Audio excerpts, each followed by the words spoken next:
ბოლო დღეების განმავლობაში დამატებით ჩატარდა 11 ობიექტის ჩხრეკა. რა დროსაც სახელმწიფო უსაფრთხოების სამსახურის ყოფილ უფროსთან, გრიგოლ ლილუაშვილთან დაკავშირებული პირის, კობა ხუნდაძის საცხოვრებელი სახლის ჩხრეკისას ამოღებულ იქნა 94 კონვერტად დახარისხებული სხვადასხვა ოდენობის ფულადი თანხა, მთლიანობაში 1.319.300 ამერიკული დოლარი.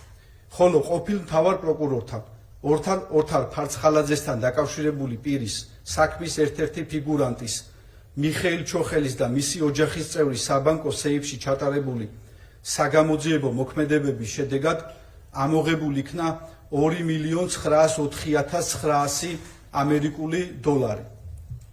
აღნიშნულ საქმეზე ჩვენს მიერ განსაკუთრებით დიდი ოდენობით უკანონო შემოსავლის ლეგალიზაციის ფაქტზე დაკავებულ იქნა მოცემული სისხლის სამართლის საქმეში გრიგოლ ლილუაშვილთან დაკავშირებული პირი კობა ხუნდაძე.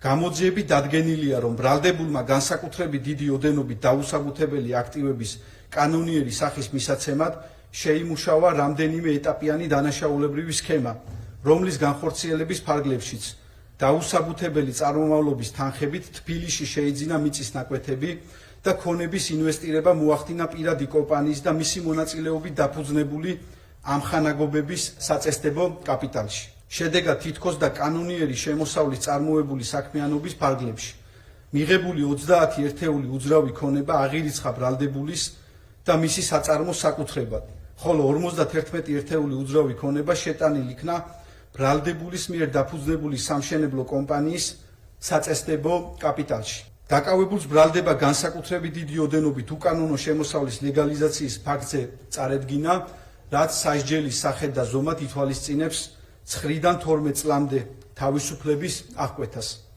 პროკურატურა ბრალდებულისთვის აღკვეთის ღონისძიების პატიმრობის შეფარდების მოთხოვნით სასამართლოს კანონით დადგენილ ვადაში მიმართავს.